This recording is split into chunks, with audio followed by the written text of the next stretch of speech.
रंगों का बाजार सज गया है। 27 मार्च के दिन होली मनाने के लिए लोग अभी से ही रंगों के बाजार में दिखने लगे हैं, ताकि थोड़ा बहुत महंगाई की मार से बच सकें। होली में इस बार की सजी दुकानों में पिछले साल की अपेक्षा महंगाई में 10% की बढ़ोतरी देखी जा रही है। पिचकारियों से लेकर गुलाल और पक्के रंग सभी महंगे हैं। होली की चर्चा होते ही ब्रज और ब्रज की चर्चा होते ही होली की स्मृतियां साकार हो उठती हैं। जी हां, बरसाने की रंगीली गली में नंदगांव के हुरियारों ने बरसाने की हुरियारिनों के साथ जमकर होली खेली।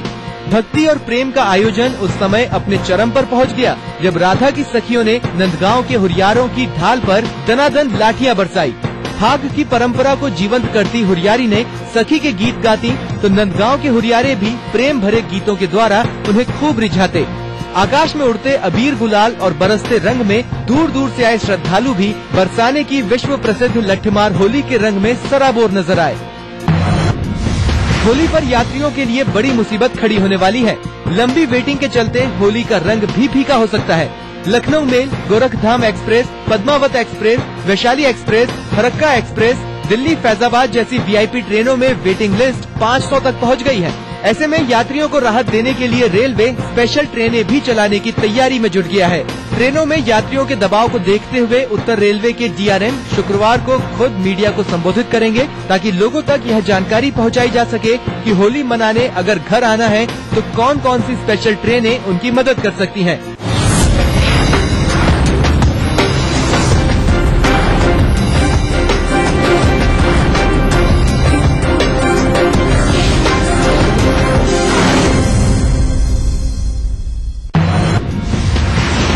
विधानसभा का सत्र गुरुवार को अनिश्चितकाल के लिए स्थगित कर दिया गया।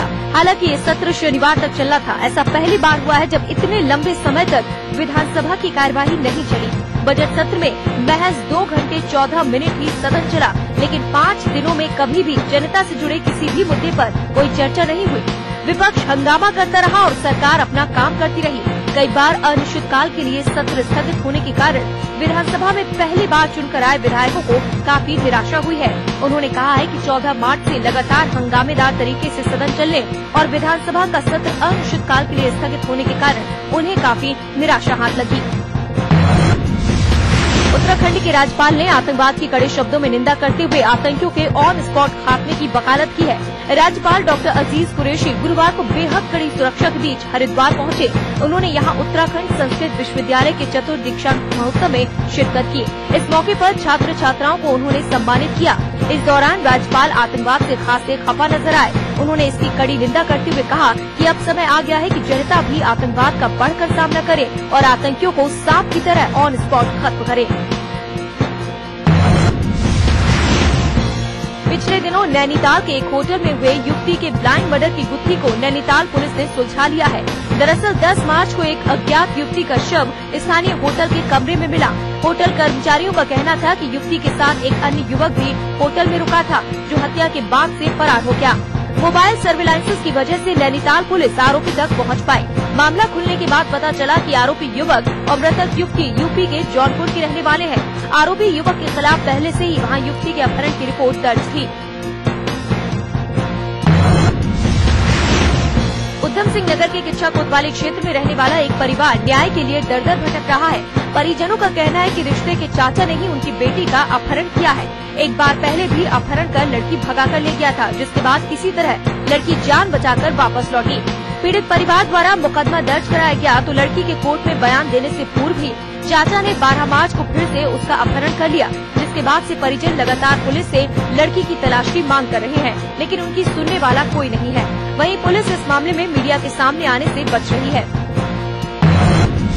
राज्य के मौसम में एक बार फिर से परिवर्तन होने जा रहा है। धीरे धीरे बढ़ रहे तापमान के चलते लोगों को गर्मी का एहसास होना शुरू हो गया है। मौसम में आने जा रहा परिवर्तन एक बार फिर से लोगों को गर्मी की तपिश से कुछ राहत दिलाएगा। निदेशक मौसम डॉक्टर आनंद शर्मा के मुताबिक 23 मार्च को रात्रि से एक बार फिर से मौसम में परिवर्तन के आसार नजर आ रहे हैं।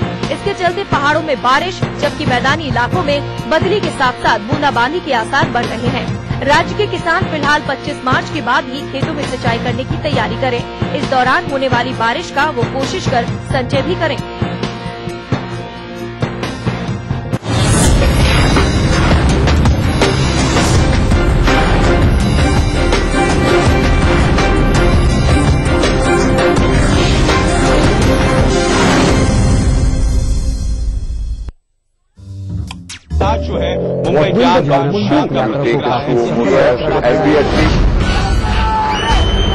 अगर आपको इस न्यूज चैनल पर दिखाई गई किसी खबर या कार्यक्रम से शिकायत है तो न्यूज ब्रॉडकास्टिंग स्टैंडर्ड्स अथॉरिटी को लिखें। ज्यादा जानकारी के लिए www.nbanewdelhi.com पर लॉग ऑन करें।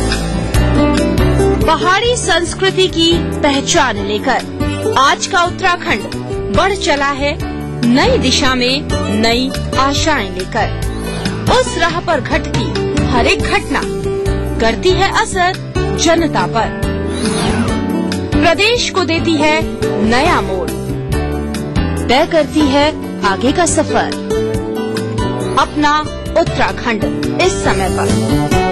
इस न्यूज के सह प्रायोजक हैं ओमी मोबाइल, मोबाइल फॉर मी। आवारा हूँ या गर्दिश में हूँ, आसमान का तारा हूँ। लेके पहला पहला प्यार भर के आँखों में खुमार, जादू नगरी से आया है कोई जादूगर। ये रातें, ये मौसम, नदी का किनारा, ये चंचल हवा। कहा दो दिलों ने कि मिलकर कभी हम न होंगे जुदा। भूली बिसरी गीत देखना ना भूली। सिर्फ आस पड़ोस की खबरें ही नहीं, एक जिम्मेदार नागरिक के लिए प्रदेश के साथ देश भर की खबरें भी जरूरी, क्योंकि आपका वास्ता है उनसे। इसलिए देखिए राष्ट्रीय समाचार इस समय पर।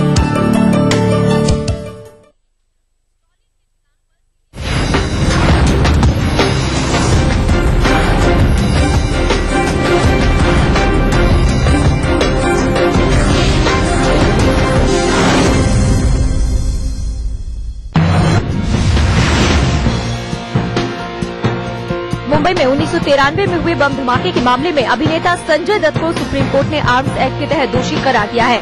सर्वोच्च न्यायालय ने इस अपराध के लिए संजय दत्त को 5 साल की सजा सुनाई है।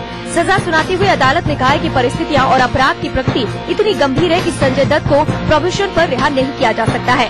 संजय दत्त पहले ही 18 महीने की सजा काट चुके हैं और अब उन्हें बाकी सजा जेल में काटनी होगी। कोर्ट ने उन्हें आत्मसमर्पण करने के लिए 4 सप्ताह का वक्त दिया है। अभिनेता संजय दत्त को सुप्रीम कोर्ट द्वारा 5 साल जेल की सजा दिए जाने के बाद उन्हें SMS द्वारा मीडिया को पहली प्रतिक्रिया दी है। संजय दत्त ने कहा है कि वे हमेशा न्यायालय के फैसले पर विश्वास करते हैं। साथ ही संजय ने कहा है कि मेरा परिवार मेरे साथ है और मैं अब भी मजबूत हूँ। वहीं संजय दत्त के वकील ने बताया कि सुप्रीम कोर्ट द्वारा सुनाई गई सजा को उन्होंने स्वीकार कर लिया है और वो फैसले का पालन करते हुए कानूनी विकल्प ढूंढेंगे। माना जा रहा है कि वे इस मामले में सुप्रीम कोर्ट में पुनर्विचार याचिका डाल सकते हैं।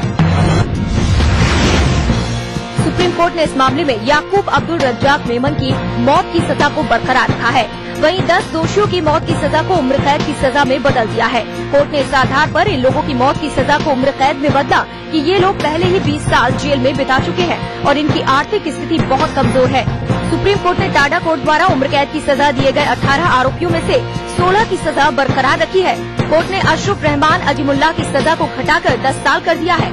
सुप्रीम कोर्ट ने कहा है कि जिन लोगों को उम्र कैद की सजा मिली है उन्हें मृत्यु पर्यंत जेल में रहना होगा। सुप्रीम कोर्ट ने धमाके के पीछे पाकिस्तान की खुफिया एजेंसी ISI के शामिल होने की बात भी कही है। सर्वोच्च न्यायालय ने ये भी कहा है कि आरोपी बम बनाने और अत्याधुनिक हथियारों को चलाने के लिए प्रशिक्षित थे। धमाके के दोषियों को पाकिस्तान में प्रशिक्षण मिला था। सुप्रीम कोर्ट ने पुलिस, कस्टम और तट रक्षक बलों को भी विस्फोट के लिए जिम्मेदार ठहराया है। वरिष्ठ अधिवक्ता राम जेठमलानी ने 1993 के मुंबई सीरियल बम ब्लास्ट पर सुप्रीम कोर्ट के फैसले का स्वागत किया है और साथ ही उन्होंने संजय दत्त को मिली सजा पर प्रतिक्रिया देते हुए कहा है कि ये फैसला उनके करियर के लिए दुर्भाग्यपूर्ण है। वहीं वरिष्ठ अधिवक्ता उज्जवल निकम ने कहा है कि इस फैसले से आम लोगों का न्यायालय के प्रति विश्वास और मजबूत होगा। यूपीए सरकार से समर्थन वापस लेने की घोषणा के एक दिन बाद ही डीएमके की मुश्किलें बढ़ती दिख रही है। गुरुवार को सीबीआई ने डीएमके प्रमुख एम करुणानिधि के बेटे एम.के. स्टालिन के चेन्नई स्थित आवास समेत तमिलनाडु में 19 ठिकानों पर छापेमारी की। इस छापेमारी के पीछे विदेशी कारों की खरीदी में आयात शुल्क की चोरी करने की वजह बताई गई है। करुणानिधि के बेटे स्टॉलिन के घर छापा मारने के मामले में सीबीआई ने स्पष्टीकरण दिया है। सीबीआई ने एक प्रेस कॉन्फ्रेंस कर कहा है कि इस कार्रवाई के पीछे सीबीआई का कोई मकसद या इरादा नहीं था। सीबीआई ने इस पूरे मामले पर सफाई देते हुए कहा है कि ब्यूरो ने 17 विदेशी कारों को जब्त किया था और स्टॉलिन के घर कार की जांच के लिए सीबीआई की टीम गई थी। सीबीआई ने यह भी दावा किया है कि इस मामले की सीबीआई पहले से ही जांच कर रही है और इसीलिए इस कार्रवाई को राजनीतिक तूल देने की जरूरत नहीं है।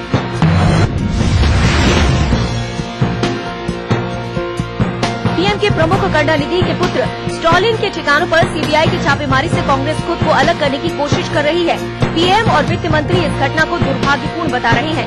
वहीं विपक्ष ने इस मामले में सरकार पर हमला बोल दिया है। सीपीएम सांसद सीताराम येचुरी ने आरोप लगाया कि आज की कार्रवाई से साबित हो गया है कि CBI Congress bureau of investigation है। सीताराम येचुरी ने यह भी कहा है कि ये घटना यूपीए के अन्य सहयोगी दलों के लिए भी एक इशारा है।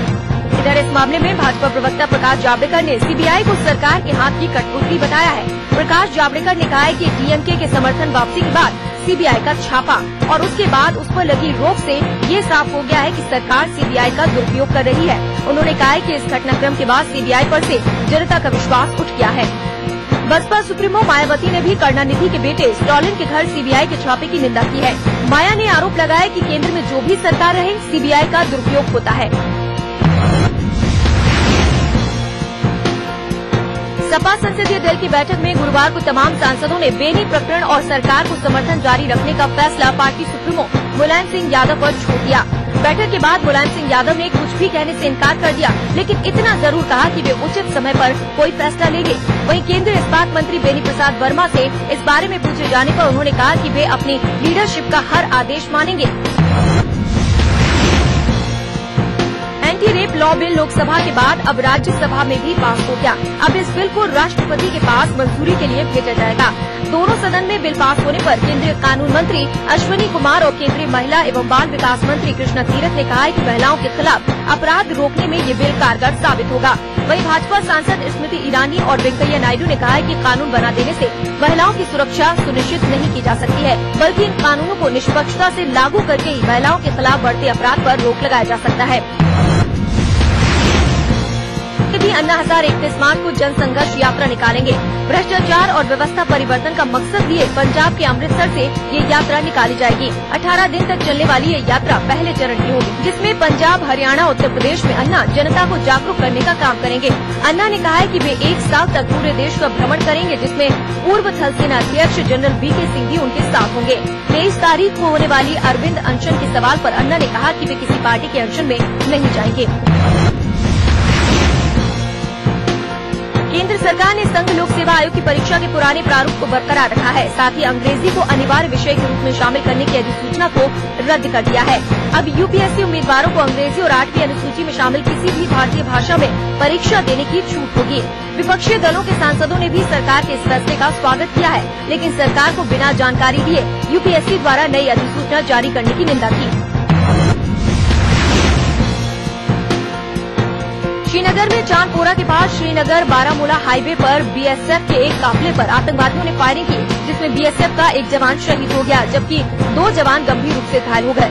सुरक्षा बलों ने पूरे इलाके को घेरकर संदिग्ध आतंकियों की तलाश की है। हालांकि इस मामले में अभी तक कोई गिरफ्तारी नहीं हुई है। गौरतलब है कि पिछले 10 दिनों में श्रीनगर में सुरक्षा बलों पर ये दूसरा आतंकी हमला है।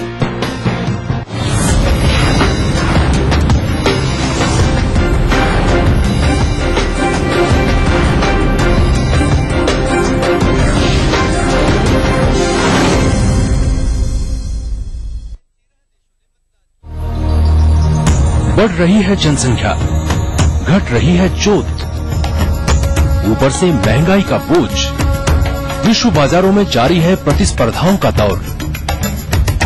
कृषि उत्पादन और आमदनी बढ़ाने की होड़। हम बताते हैं आपको कैसे करें कम लागत में अधिक उत्पादन।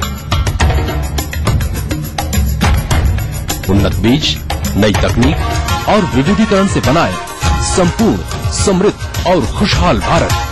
अन्नदाता देखिए हर रोज सुबह 6:30 बजे। भारत की प्राचीन मौलिक खोज है योग, जो बनाए तन मन का संतुलन, जोड़े आत्मा को परमात्मा से, बढ़ाए शरीर की प्रतिरोधक क्षमता। रोग से बचने का सबसे आसान मंत्र योग मंत्र। देखिए इस समय पर। दिन भर खबरें जो बनाते हैं, जहां बनती हैं, जिनसे शुरू होती है, जिनसे जुड़ी होती है। रात 9 बजे सबकी नजर टिकी होती है न्यूज एट 9 PM पर। दिन भर की खबरों का अपडेट।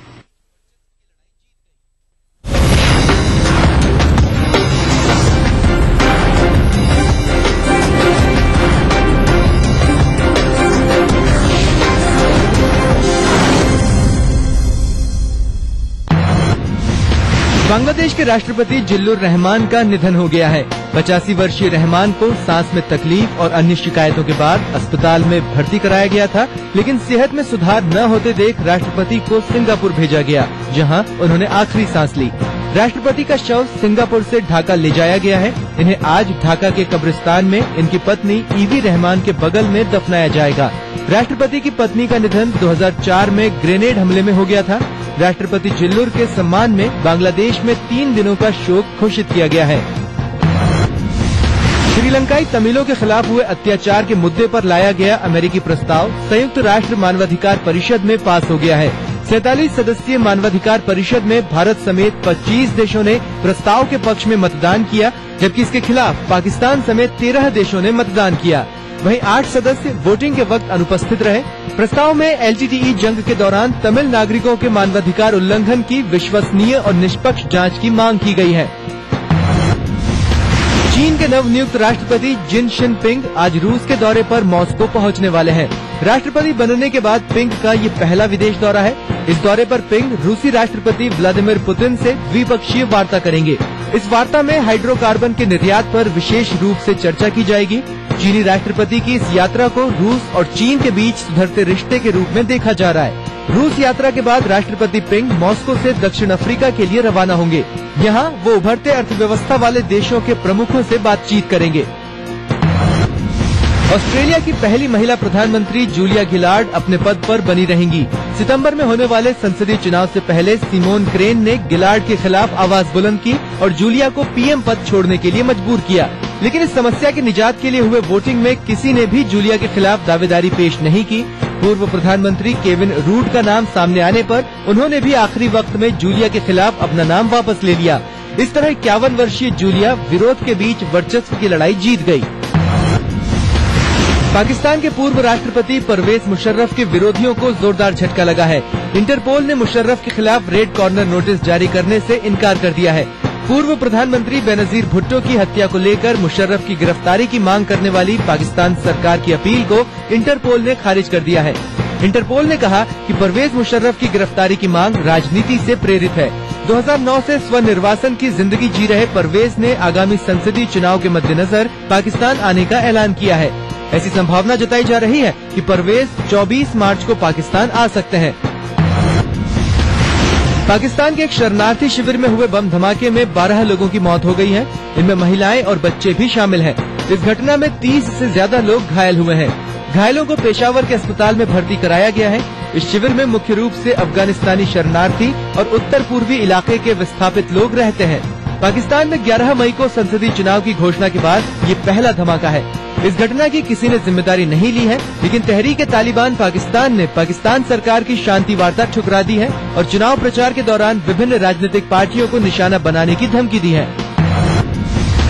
ऑस्ट्रेलिया के अहम शहर सिडनी में हुए हेलीकॉप्टर दुर्घटना में 4 लोगों की मौत हो गई है। सिडनी से 7 किलोमीटर दूर वोलोंगोंग में ये दुर्घटना हेलीकॉप्टर के लैंडिंग के वक्त हुई। दुर्घटना की वजहों का पता लगाने के लिए जांच की जा रही है। कंपनी के मुताबिक इस विमान को निजी उड़ान के लिए किराए पर लिया गया था। वहीं दूसरी ओर कनाडा में 24 यात्रियों को ले जा रहा विमान बाल बाल दुर्घटनाग्रस्त होने से बच गया। हाइड्रोलिक समस्या के कारण इस विमान का एक इंजन खराब हो गया था। इस वजह से एक इंजन के सहारे इसे सुरक्षित लैंड कराया गया। स्काई रीजनल एयरलाइन ने खराबी की वजहों का पता लगाने की बात कही है।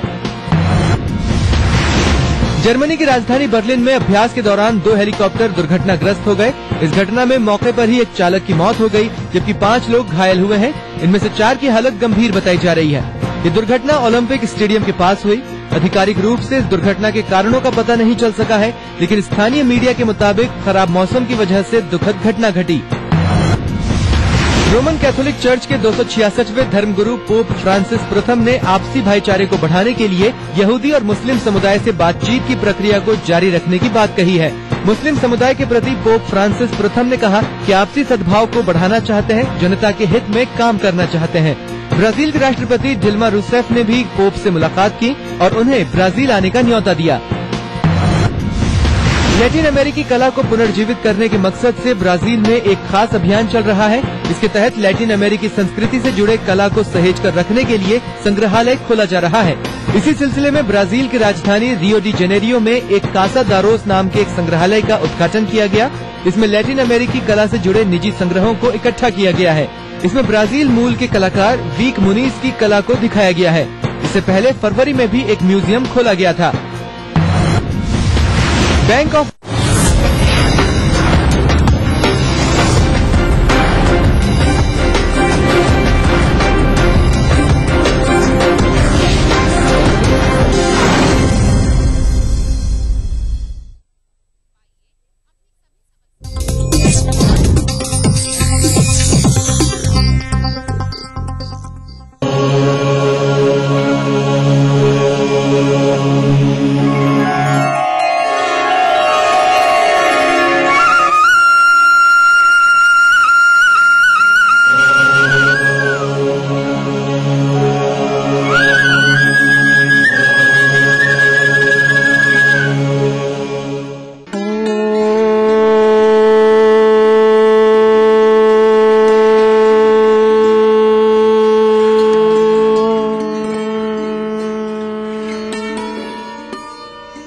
टीवी के सभी प्यारे दर्शकों का योग मंत्र में स्वागत है।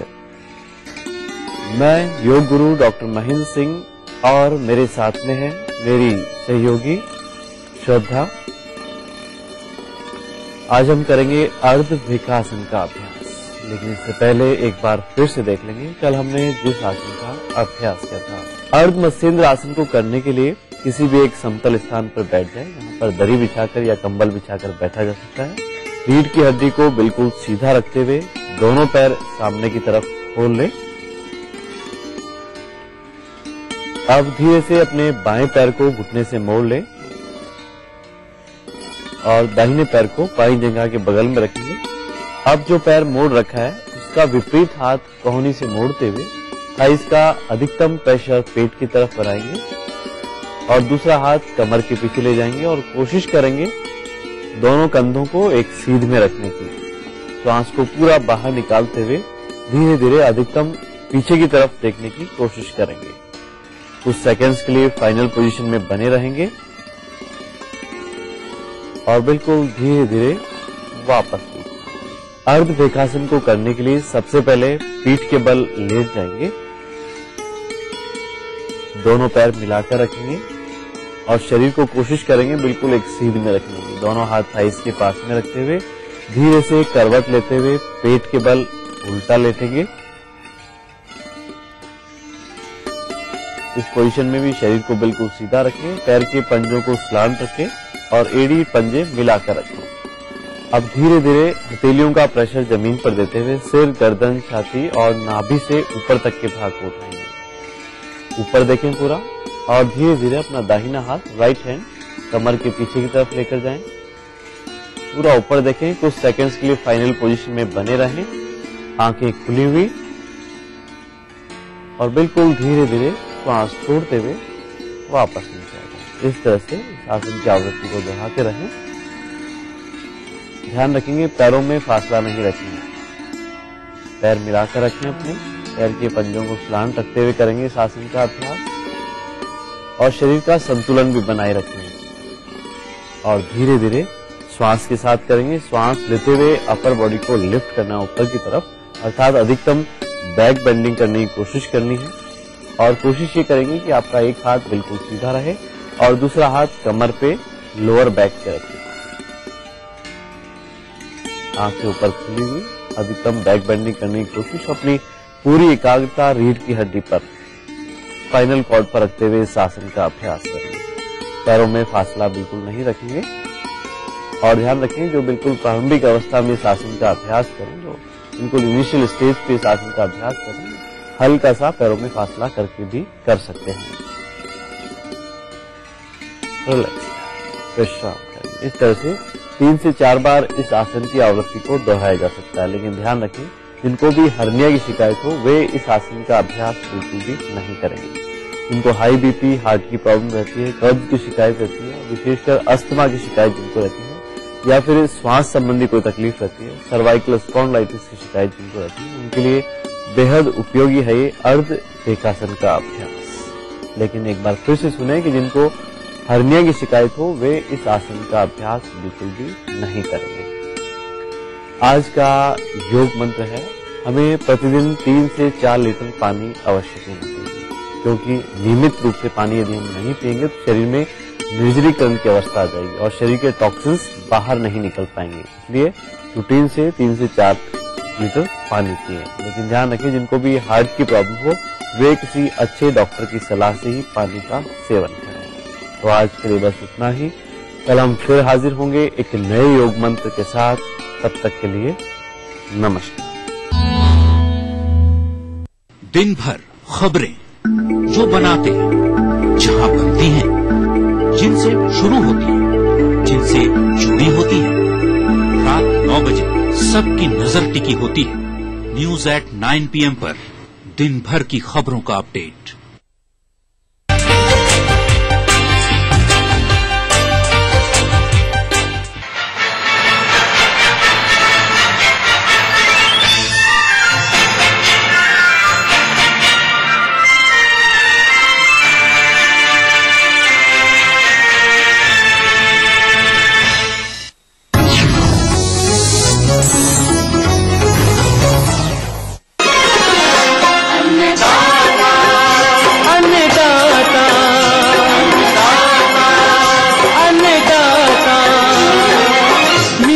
तुम्हारा अन्नदाता, पग पग पर है संग तुम्हारे अन्नदाता। लहू किसानों का बन के पसीना सींचता है धरती का सीना।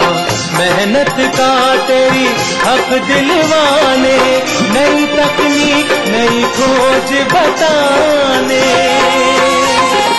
पशुधन को गुणवान बनाना, पौध सुरक्षा को सिखलाना, खेती के सब गुर समझाने, भारत का सरताज बनाने। आठों पहर है संग तुम्हारे अन्नदाता, अन्नदाता। सुप्रभात किसान भाइयों, आप देख रहे हैं अन्नदाता कार्यक्रम। आइए देखें क्या है खास आज के कार्यक्रम में। 20 से 25 दिन की उड़द की फसल में सस्य क्रिया प्रबंधन,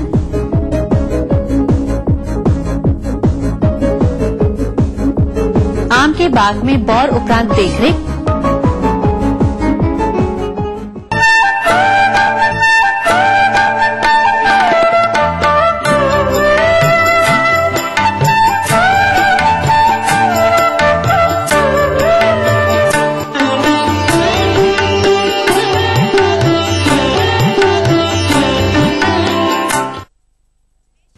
जायद मौसम में उगाई जाने वाली दलहन वर्गीय फसलों के अंतर्गत यदि उड़द की बात की जाए तो इसका प्रमुख स्थान है। तो जिन किसान भाइयों ने अगेती उड़द की बुआई किए होंगे उनकी फसल इस समय 25 से 30 दिन की वृद्धि विकास की अवस्था पर होगी। तो इस फसल से अच्छी पैदावार लेने के लिए इसमें सस्य क्रिया प्रबंधनों पर ध्यान देना होगा, जैसे कि खरपतवार नियंत्रण तथा समय समय पर सिंचाई एवं फसल सुरक्षा पर भी ध्यान देना आवश्यक है।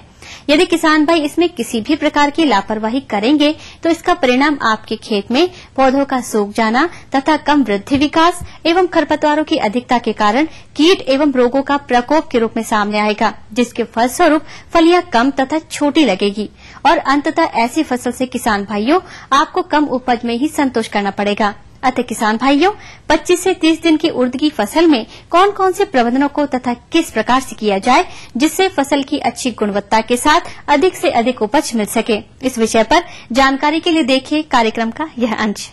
जायद उर्द की खेती हमारे प्रदेश के बहुत से किसान भाइयों ने अगेती फसल के रूप में की होगी। उनकी फसल इस समय 25 से 30 दिनों की अवस्था लिए खेतों में खड़ी होगी। तो इस फसल से अच्छा उत्पादन प्राप्त करने के लिए